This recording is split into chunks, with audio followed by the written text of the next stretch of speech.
Assalamualaikum warahmatullahi wabarakatuh. Halo teman-teman, kembali lagi di YouTube channel kami. Kali ini kita itu bakal membahas suatu tema podcast yang pastinya menarik banget. Oke, kalau kayak gitu kita langsung aja ya masuk ke judul podcast kali ini sesuai yang ada di HP kalian masing-masing nih ya. Nah, kita ini bakal bahas, bener gak sih Papua itu bagian dari Indonesia? Wah, ini kayaknya topiknya udah anti mainstream banget ya. Siapa nih yang mulai ngawalin topik kita kali ini? Nah, kita langsung masuk aja kali ya ke pembahasannya. Boleh banget ya. Sebelumnya aku mau tanya dari kalian berdua deh, salah satu dari kalian berdua mengenai pendapat kalian tentang judul kita kali ini. Tentang judul kita ya. Nah, jadi kalau menurutku itu Papua itu sebenarnya bagian dari Indonesia sih. Kalau ada yang bilang Papua itu merdeka, aku bisa bilang ya bisa enggak, kayak setengah-setengah lah ya. Papua itu merdeka sebenarnya itu udah dari lama. Maksudnya itu aku setujunya dalam hal bebas berpendapat dan bebas berkumpul. Iya. Tapi kalau merdeka dari Indonesia itu aku kayak kurang setuju sih. Bener banget, aku setuju banget sama Dewi sih. Kalau boleh tahu kenapa nih? Ya karena setahu aku ya, Papua Yeah. itu lahir dari hasil keputusan konferensi meja bundar. Nah ini nih, kalian tahu nggak sih sebenarnya konferensi meja bundar itu apa? Nah, kalau menurut aku nih, konferensi meja bundar itu tuh kayak sebuah pertemuan di Belanda, tepatnya di Den Haag pada tanggal 23 Agustus sampai 2 November 1949 yang didatangi oleh Republik Indonesia, Belanda, dan BFO. Nah, tujuannya dari meja bundar sendiri itu tuh untuk mendapatkan kedaulatan antara Indonesia dan Belanda. Bener banget. Sebenarnya ini ya betul, hasil Yeah. dari konferensi meja bundar ini terkait dengan kedaulatan Republik Negara Indonesia. Indonesia. Ya. Nah, konferensi meja bundar ini kan sebenarnya menghasilkan beberapa keputusan. Iya. Sebelum kita ke keputusannya sih, kita bahas tentang latar belakangnya. Kalian tahu nggak sih latar belakang dari konferensi meja bundar ini? Aku tahu nih. Jadi, konferensi meja bundar itu kayak terjadi karena agresi militer Belanda II yang ditentang oleh negara-negara di dunia. Khususnya Amerika dan PBB. Bahkan saat itu tuh Amerika yang ngasih bantuan kayak ke negara-negara di Eropa Barat itu kayak terang-terangan menarik bantuannya agar pembangunan di Belanda itu terhenti. Iya. Hingga akhirnya Belanda lebih memilih untuk menyerah dan menandatangani perjanjian Runoyen pada tanggal 7 Mei 1949, tepatnya di Hotel Desidees, Jakarta. Oke. Emang hubungannya perjanjian Romroyan sama konferensi meja bundar sendiri itu apa sih? Nah, jadi tuh gini, sebelum adanya konferensi meja bundar atau KMB ini ya, itu tuh dilakukan diskusi antara Indonesia sama BFO sebanyak 2 kali.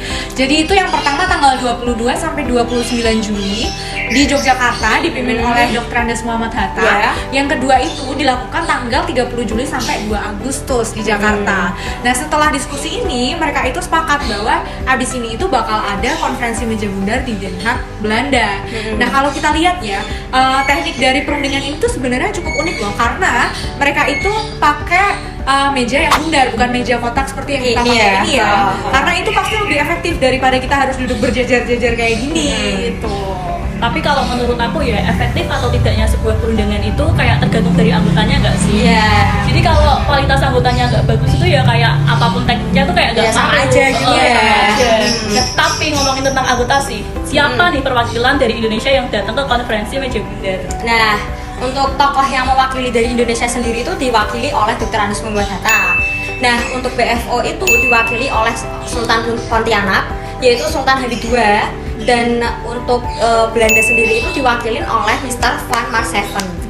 Dan untuk UNCI itu dipimpin oleh Critchley. Nah, di dalam konferensinya itu sendiri dipimpin oleh Wedres. Nah, selama perundingan itu tuh mau makan butuh waktu lama. Iya. Karena juga ada beberapa hal dan itu cukup alot juga sih. Nah, jadi berbincang-bincang dan bercakap-cakap soal konferensi meja bundar tadi, sebenarnya apa sih hubungan antara konferensi meja bundar dengan Papua yang kita bahas dari tadi? Nah, jadi tuh gini, konferensi meja bundar itu menghasilkan beberapa keputusan ya. Salah satunya itu memang berkaitan sama Irian Barat atau Papua ini. Dimana keputusan ini tuh sebenarnya jadi, istilahnya tuh kayak jadi PR bagi kedua negara ini. Karena keputusannya itu isinya masalah Irian Barat bakal selesai dalam 1 tahun ke depan setelah pengakuan kedaulatan. Dimana Belanda itu nggak pengen untuk melepaskan Irian Barat. Karena Belanda itu tahu kalau Irian Barat itu kaya akan hasil bumi. Nah, Belanda itu juga sebenarnya tuh mereka ragu sama Indonesia. Indonesia itu kan negara barusan merdeka. Emangnya bisa langsung mensejahterakan daerah seperti Irian Barat gitu. Nah terus lanjutannya gimana tuh? Kalau setahu aku, Irian Barat itu saat itu dalam status quo ya. Jadi Irian Barat itu dalam status quo dalam masa jeda itu dan diambil oleh Belanda untuk sementara.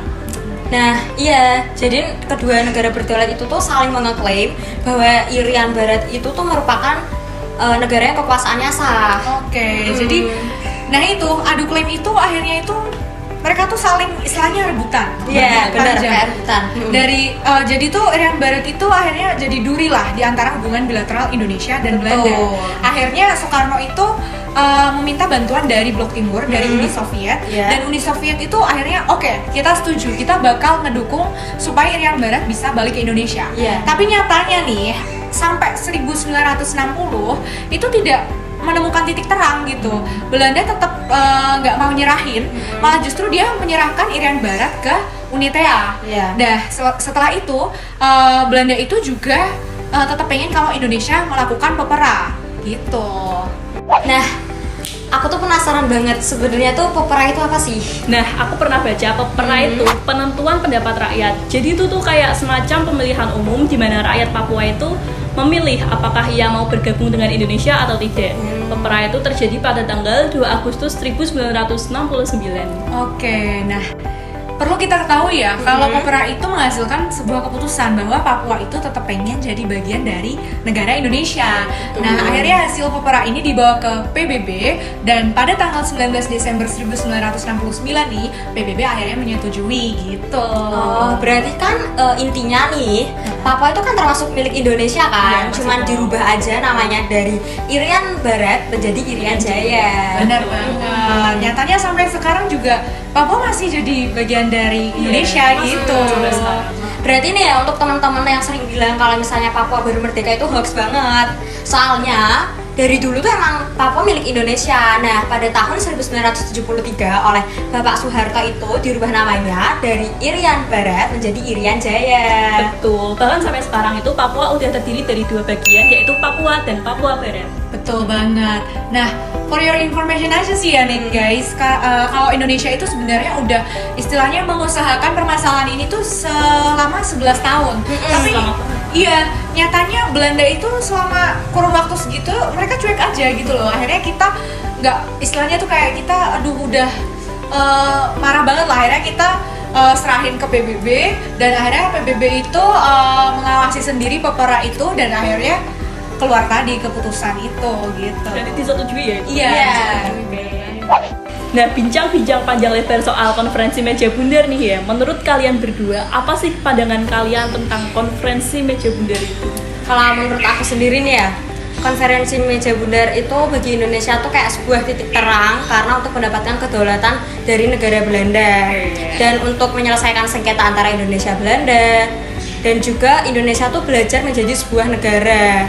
Nah, tapi sayang sekali ya, kalian kan juga tahu kayak Belanda tuh mengingkari janji-janji terhadap Indonesia seperti yang kita bahas ini tentang Irian Barat yang katanya akan diselesaikan dalam kurun waktu setahun, tapi nyatanya sampai sekarang sampai waktu yang dulu itu tidak kunjung selesai. Bener banget. Tapi kalau menurut aku ya, dia juga bener sih, Sita juga bener. Cuma kalau menurut aku KMB ini merupakan sebuah perjuangan Indonesia lewat perundingan gitu ya. Dan ini tuh mencerminkan bahwa negara kita itu negara persatuan dan kesatuan. Selain itu, musyawarah mufakat dari konferensi meja bundar ini juga mencerminkan bahwa negara Indonesia adalah negara yang cinta damai. Buset. Gak sadar nih kita udah ngomongin kayak gini udah lama banget, dalam banget. Jadi apa nih yang bisa diambil pelajarannya nih dari yang kita omongin dari tadi? Oke, kalau dari aku ya, kita itu jangan mudah termakan sama berita-berita yang belum tentu benar. Seperti kayak Papua sudah merdeka, Papua baru merdeka, itu kan kayak belum tentu benar ya. Jadi jangan langsung percaya dengan hoax-hoax kayak gitu. Dan satu lagi, kita itu jangan membeda-bedakan satu sama lain. Iya, nggak boleh banget. Kita itu negara kesatuan ya, jadi apapun suku, agama, ras, antar golongan dengan berbagai hal yang berbeda-beda di Indonesia, kita harus tetap menerima. Betul. Nah, udah nih Kak, kayaknya sudah cukup gak sih kayak ngomongin panjang lebar dari tadi. Capek Jadi ya, kayak sebenarnya capek, cuman kayak banyak informasi yang Iya, kita jadi seru dapetin gitu ya. ya. Gitu. Semoga kalian juga yang Nonton. Ikut juga merasakan senang keseruan. ikut dapat informasi. Kan gitu Dan- aja deh ya apa untuk podcast kita kali ini. Betul. Semoga kita bisa bikin video-video selanjutnya. Betul. Ditunggu ya. Oke, see you next video gak sih? Ya, oke, Oke, dadah.